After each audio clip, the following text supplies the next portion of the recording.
इस वक्त की बड़ी खबर से आपको रूबरू करा दें। आसाराम से मिलने वीएचपी नेता जेल में पहुंचे हैं। अशोक सिंघल पहुंचे हैं आसाराम से मिलने जेल में और यहां पर उन्होंने सोनिया गांधी पर आरोप लगाया है और आरोप ये लगाया है कि वो संतों को बदनाम कर रही हैं। संतों को बदनाम करने की हो रही है अंतर्राष्ट्रीय साजिश, ये भी अशोक सिंघल ने कहा है। अब से थोड़ी देर पहले की तस्वीरें हम आपको दिखा रहे हैं। थोड़ी देर पहले की ये बात आपको बता रहे हैं जब वीएचपी नेता अशोक सिंघल जेल में आसाराम से मिलने के लिए गए और वहां पर उन्होंने ये भी कहा कि सोनिया गांधी संतों को बदनाम करने की कोशिश कर रही हैं। साथ ही साथ ये भी कहा कि संतों को बदनाम करने की अंतर्राष्ट्रीय साजिश भी की जा रही है।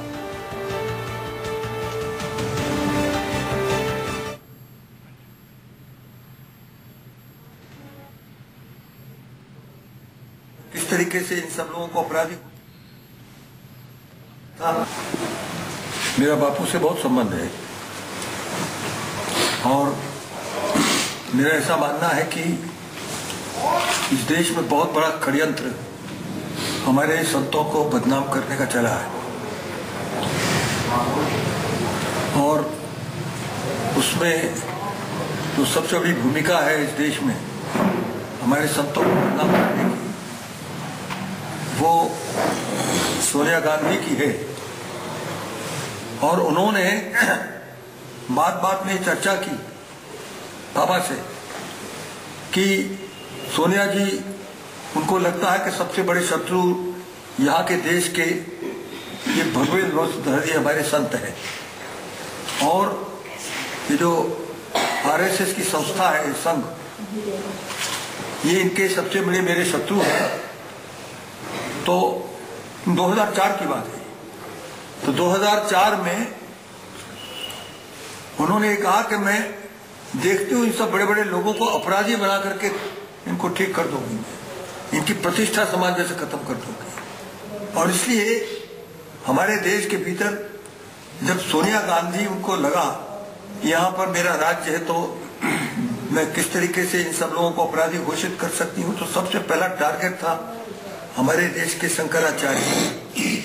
ये मीडिया का ट्रायल जो है ये भी पश्चिम का एक बड़ा भारी षड्यंत्र है हमारे देश के भीतर। हिंदू धर्म संस्कृति को नष्ट करने के लिए ये केवल उन पर केस नहीं चलाते, इतने गंदे गंदे आरोप महीनों तक लगाते रहते हैं।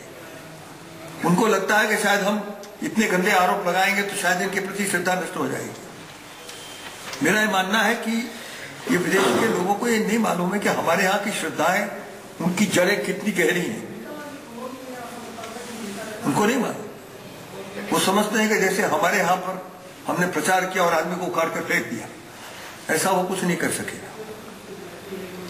ये जो हमारे देश के भीतर और हमारे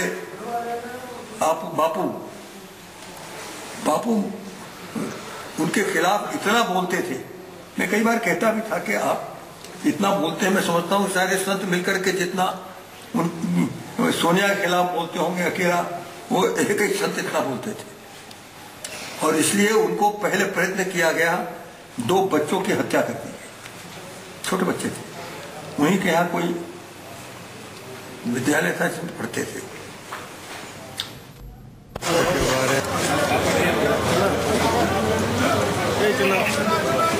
बात हुई है, हाँ, सिंघल साहब से बात हुई है आपकी? कुछ कहेंगे आप? कुछ मुलाकात वगैरह कुछ स्वास्थ्य के संबंध में, स्वास्थ्य के बारे में भी? हमारे संवाददाता धीरज भटनागर इस पर ज्यादा बातचीत के लिए हमारे साथ टेलीफोन लाइन पर जुड़ गए। धीरज, कितनी देर पहले ये मुलाकात हुई और इस मुलाकात के बाद और क्या खास अहम बातें सामने आई?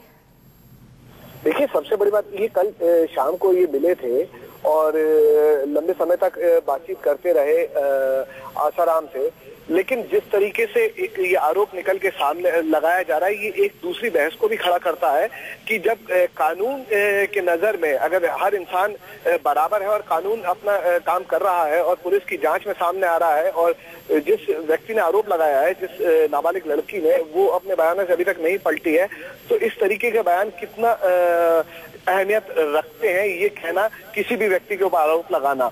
तो जाहिर तौर पर इनकी मुलाकात जो रही है, एक दोस्त के नाते जरूर मिलने गए हैं अपने, और बाहर आके जिस तरीके के इन्होंने बयान दिए हैं, ये फिर एक दूसरी बहस की तरफ इस पूरे मुद्दे को मोड़ने की कोशिश लगती है। जी।